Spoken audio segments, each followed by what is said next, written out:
Alors, dans ce chapitre, nous allons tout particulièrement parler de l'accessibilité et de l'inclusion en e-learning. Alors, effectivement, l'accessibilité, l'inclusion en e-learning sont, j'allais dire, quasiment les mêmes que celles qu'on met en place en présentiel. Pour le e-learning, cela devient en fait des éléments qui deviennent de plus en plus essentiels et quasiment parfois imposés quand on répond à certains marchés publics dans la formation. Il est demandé quels sont les outils que vous mettez en place pour, en termes d'accessibilité et en tenant compte de situations de handicap. Donc ces notions-là, elles sont très importantes et donc à prendre en compte en e-learning. Il existe notamment 2 normes qui sont super difficiles à prononcer, mais on les verra plus tard, WCAG et FALC, qui vont, en tout cas, ces normes vont permettre de garantir un accès équitable aux formations pour tous. Ces notions-là, on sait que c'est très compliqué, parfois techniquement à mettre en place. Donc, l'idée de ces normes est de permettre, en tout cas aux organismes de formation, vous les formateurs, d'adapter des contenus aux différents profils d'apprenants, qu'ils soient en situation de handicap ou non. Et de permettre d'améliorer en tout cas la compréhension et la rétention, ce que l'apprenant va retenir des connaissances qui lui sont proposées. Attention, il ne faut pas forcément l'assimiler à ce qui peut être mis en place sur la lutte contre le décrochage. Effectivement, le décrochage peut être une conséquence d'un contenu qui n'est pas adapté à un handicap, par exemple. Donc, il faut vraiment mettre en place en fait des stratégies qui vont permettre un engagement efficace. Les interactions sociales, on sait qu'elles peuvent être particulières, ton handicap en tout cas. Peut-être d'adapter le rythme de formation, de mettre en place un accompagnement personnalisé, peut-être valoriser les progrès mais d'une manière un petit peu différente. Donc là, on est vraiment sur un accompagnement et une individualisation qui est tout à fait particulière. En tout cas, la mise en place de bonnes pratiques favorise la réussite des apprenants et en tout cas renforce l'impact d'une formation en ligne de manière positive. En fait, c'est une technique qui va permettre de définir un levier d'inclusion et donc de ce que vous allez pouvoir mettre en place et en tout cas d'égalité des chances dans l'accès à la formation, mais surtout la réussite à la formation. Et la formation n'est pas une fin en soi, on sait que il y a un projet professionnel derrière, peut-être un projet de vie. L'idée aussi, c'est la reconversion professionnelle qui s'est réalisée de manière positive, donc il faut aussi en tenir compte.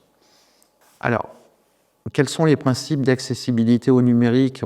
Je vous parlais tout à l'heure de WCAG ou de FALC. Alors, on va voir en quoi ça consiste. En tout cas, ces 2 principes visent à garantir que tous les utilisateurs, y compris les personnes en situation de handicap, puissent de manière égale accéder à des contenus sans difficulté.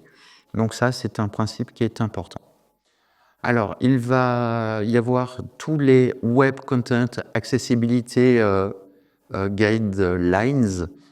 Donc, en gros, ça correspond à quoi? Ce sont des normes, en tout cas, qui sont définies de manière internationale et qui visent à définir les bonnes pratiques en matière d'accessibilité du numérique. Elles vont regrouper 4 grands principes. Ce qui est perceptible, le contenu doit être compréhensible dans plusieurs sens. Texte alternatif, sous-titrage, audio-description. Donc, voilà, on reprend en fait des éléments que j'ai pu aborder précédemment. Mais spécifiquement, imaginez que vous êtes en situation de dyslexie. Peut-être qu'une police de caractère adaptée va être moins fatigant pour telle ou pour telle personne, mais il faut aussi qu'elle n'entrave pas les personnes qui n'ont pas ce type d'handicap ou qui n'ont pas de handicap. Donc on en vient en fait à imaginer une uniformisation des contenus qui permettent une perception de tout le monde au même niveau. Au niveau de l'utilisabilité, j'allais dire, d'une plateforme par exemple ou d'un contenu en ligne, l'interface doit être navigable normalement au clavier et compatible avec plusieurs écrans. Alors oui, le principe de responsive, effectivement, que je projette NetApp sur un 15 pouces ou sur un 42 pouces, je vais avoir justement un format qui va être adapté en fonction de la résolution de l'écran. Encore une fois, on en revient aussi à se dire est-ce que l'outil il est adapté avec tel smartphone? Il faut aussi savoir adapter son matériel. Il faut que le contenu soit compréhensible, les informations doivent être rédigées de manière claire et structurée. On en a parlé plusieurs fois dans les cours précédents. Et puis le principe de robustesse, le contenu doit être compatible avec toutes les technologies d'assistance et les futurs standards du web. Alors ces futurs standards du web évoluent en permanence, gérés par le W3C, entre autres, mais pas que. Les navigateurs aussi qui s'adaptent et qui vont permettre, par exemple, de basculer en mode sombre. Voilà, je vous donne un exemple, mais pas que. On peut envisager d'aller encore beaucoup plus loin en termes de compatibilité, en fait, des technologies par rapport à ce qui est possiblement réalisable en termes de contenu et de diffusion de contenu. Le Falc, on va dire que c'est le plus facile, mais du coup, ça veut dire quoi? C'est le facile à lire et à comprendre. Donc en fait, on reprend les notions précédentes, mais on va les détailler beaucoup plus. Ça va être une méthode de rédaction qui simplifie l'accès à l'information pour les personnes ayant des difficultés à la lecture ou à la compréhension. Alors effectivement, parfois on peut avoir des apprenants qui ont des troubles de la concentration, lire trop de texte ou regarder une vidéo trop longue, ça peut être pénalisant. Parfois, on pourrait peut-être envisager de faire une synthèse. Donc des fiches synthèse de temps en temps peuvent être pertinentes par exemple et c'est ce qui va faciliter justement à lire et à comprendre.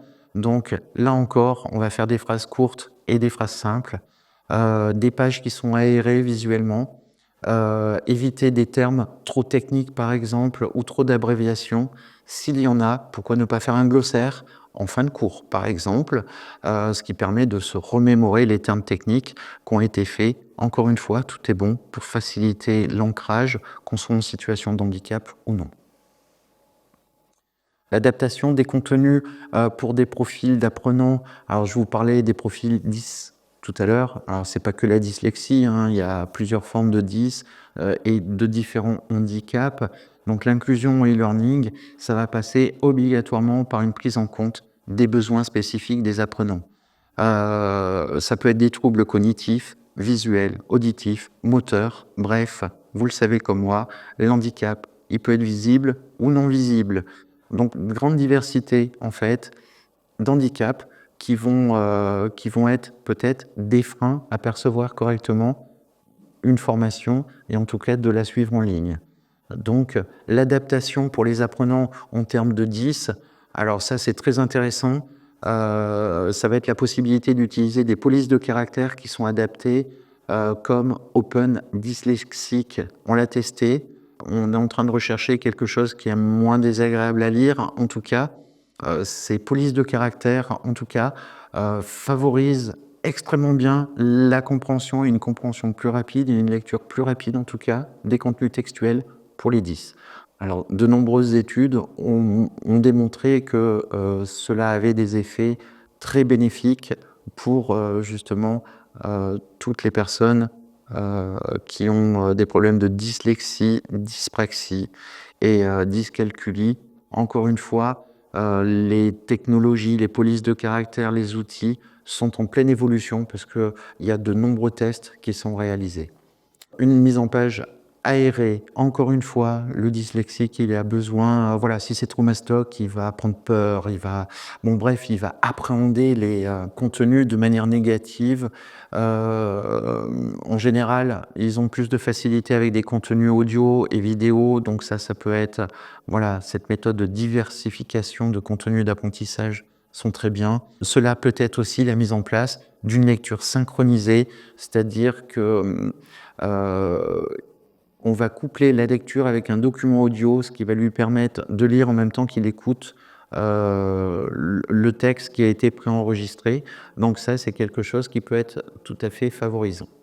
Alors, en ce qui concerne de ce que vous pouvez adapter, ou de ce que l'on peut adapter en tout cas pour les personnes en situation de handicap visuel, donc une description textuelle. C'est vrai que là, il va falloir qu'on ait des images claires à disposition.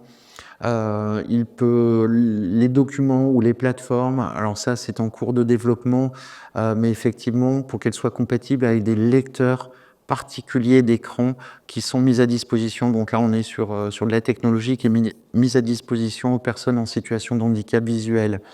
Les contrastes aussi, limiter les contrastes, les grandes nuances de contraste qui peuvent être très élevées, les limiter ou les encourager. Alors tout va dépendre aussi du type de visuel que vous pourriez rajouter. Concernant l'handicap auditif, eh bien, le sous-titrage, des transcriptions ou des retranscriptions des podcasts, en tout cas de tous les documents audio, bien sûr, pour pouvoir accéder à l'information. Pourquoi ne pas inclure une petite pastille voilà, avec une personne qui va parler dans le langage des signes, par exemple, voilà, qui va faire une retranscription au langage de signes, en fait, de ce que la personne qui est filmée, par exemple, va expliquer. Handicap moteur, ben là, pour le coup, c'est mettre en place une navigation au clavier uniquement. Alors, voilà, le handicap moteur, on sait qu'il peut être lui aussi extrêmement large. Voilà, ce sont des exemples qui vous sont proposés. Rendre une interface compatible avec des technologies d'assistance. Voilà, vous savez, les petits palonniers qu'on peut mettre ou une souris ergonomique. Voilà, l'idée, c'est de pouvoir proposer justement du contenu qui va être facilement exploitable en fonction des différents types d'handicap. Les stratégies pour lutter le décrochage en e-learning, ça va être avant toute chose le maintien de l'engagement des apprenants et la mise en place de l'accompagnement individuel par l'organisme de formation. Les interactions sociales, en tout cas, sont nécessaires. L'inclusion passe forcément par la communication, alors peu importe quels sont les canaux. Les classes virtuelles, en tout cas, voilà, doivent être mises peut-être un petit peu plus en avant et plus fréquemment proposées.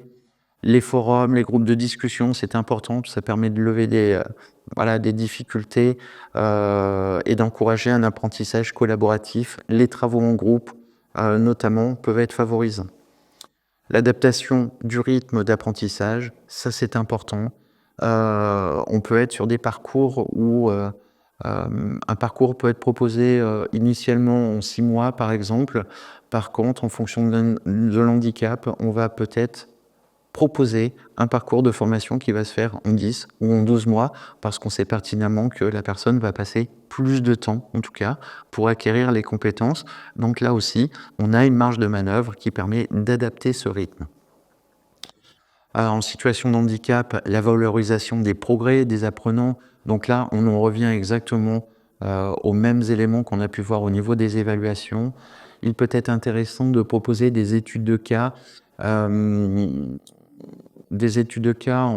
disant ce temps de travail en fonction d'une personne, eh bien on va lui accorder un petit peu plus de temps pour travailler dessus, ce qui permet là aussi une forme d'équité en tout cas entre ceux qui ont les capacités de travailler à un rythme normal et d'autres qui n'ont pas cette capacité-là et donc on lui accorde un petit peu plus de temps. Certaines études de cas, peut-être qu'il va falloir les faire évoluer. Faire évoluer, pourquoi tiens, habituellement, mon étude de cas, c'est un sujet, c'est que du texte. Est-ce qu'il ne serait pas opportun que je tourne une vidéo en plus, par exemple Est-ce qu'il ne serait pas opportun que je fasse une retranscription audio? Est-ce que, voilà, donc en fait, il va falloir aussi adapter les contenus en fonction des personnes qui sont positionnées sur tel ou tel contenu de formation. Et puis la lutte, encore une fois, la lutte contre le décrochage. Je vous invite maintenant à passer au chapitre suivant.